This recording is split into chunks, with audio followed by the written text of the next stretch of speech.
Friday Football Fever, sponsored by GTCC and Shift Ed. Welcome into Friday Football Fever, our first week of the high school football playoffs. And it was win or go home. There are no second chances here, no Amanda. more, not anymore. A lot of excitement out there on the field. I'm excited to go through all these games. Yeah, we're going to start with our Friday Football Fever game of the week, Paige at East Forsyth. Early on, the Eagles on offense, first-year quarterback Bryce Baker finds Josh Alston.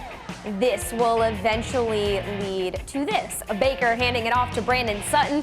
He scurries to the outside and then does a quick little roll into the end zone. East Forsyth up 7-0. Shortly after, Eagles find themselves in a similar situation. Jeremiah McCray taking the handoff, but Antonio Rush brings him down. Fourth down here for the Eagles on the Wildcat. Sutton punches in the score. East Forsyth goes up 14-0. Over to the second quarter, Bryce Baker going through the air this time, proving why he's a UNC commit. Jareer Richburg with the touchdown catch. The Eagles up 3 scores. Pirates trying anything they can to get the offense going, faking that punt there, and it doesn't work. Instead, it gives the Eagles great field position, leading to another Richburg score. East Forsyth goes on to win it 42-6. Two conference rivals met up in 4A first round as Davey County played host to Mount Tabor. Quarterback Ty Miller here on the keeper, and he scores. The War Eagles go up 7-0, but hold on, the Spartans say, we're gonna go match that. Lane Albright connects with Shamarius Peterkin for the 40-yard touchdown, tying the game at 7 apiece. Later on, Albright to the air once again, finding Jaden Blair this time, and this 49-yard touchdown puts the Spartans up a score.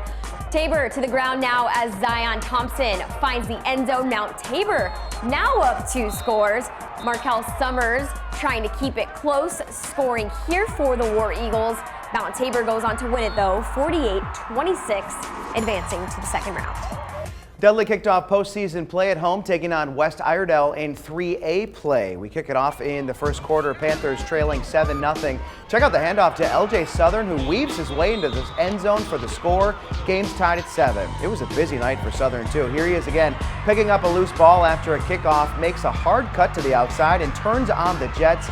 He gets past the kicker with a little help from some Panther teammates and cruises to the end zone. Now it's time for the Dudley D to step up. Linebacker Robert McCollum picks off the pass right there and takes it all the way down inside their own 10-yard line. Dudley had a huge night. They'd go on to win and advance, beating the Warriors 63-14. Let's draw up a play that takes us to Grimsley as the Whirlies met up with North Mecklenburg. Joining this one in the second quarter, running back Mitchell Summer takes the handoff, bounces it into the outside, a race to the end zone as Summer plows over the goal line for the score. A little later, QB Faison Brandon drops back, throws one up to Alex Taylor, climbing the ladder for that big catch and first down. Then back to Summers on the delayed handoff. He scampers down inside the 20. Next play, Brandon ends up taking it himself around the outside and into the end zone. Grimsley runs away with this one, winning it 54-0 over North Mecklenburg. We had another matchup featuring 2 triad schools in McLeansville, with Eastern Guilford and Central Davidson. First quarter here, Central Davidson lining up to punt. The Wildcats block that though. That eventually leads to this. Jackson Jones with a 6-yard touchdown pass to Sean Morris. Eastern Guilford up 7-0. The Spartans driving on 4th down. Lucas Overby gets sacked by Chance Catan. Over to the second quarter we go. The Spartans finding life. Corbin Miller getting an 8-yard run, and shortly after that, Amir Craven punches it in from 3 yards out. Central Davidson down 1 point, but goes on to win it 30-27.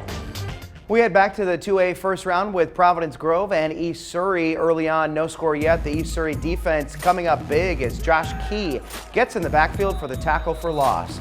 And they're hungry for a score. Let's see what the offense can do. It didn't take long. Will Jones airs it out and connects with Matthew Edwards for the touchdown there.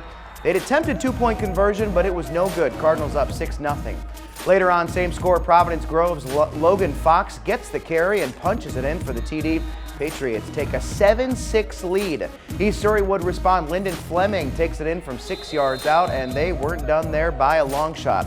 East Surrey pulls away and wins at 42-13. East Surrey kicked off tonight against Southwestern Randolph.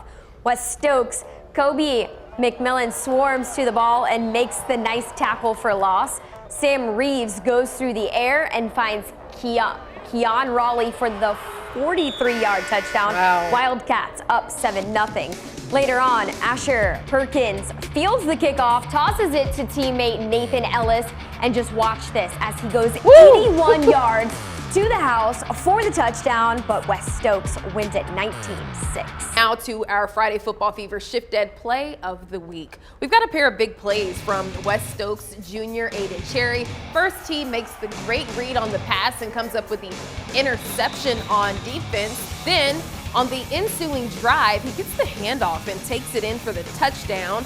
That's West Stokes' Aiden Cherry for our Friday Football Fever Shift Ed Play of the Week. In total, 43 Triad high schools took the field tonight in round 1 of the playoffs. We've got all your scores and highlights right at your fingertips. Just head on over to our website, WFNYnews2.com, to see if your favorite team won. Week 1 of the playoffs now complete. Round 2 goes down next Friday night with the postseason wrapping up with the 4 state championship games December 8th and 9th.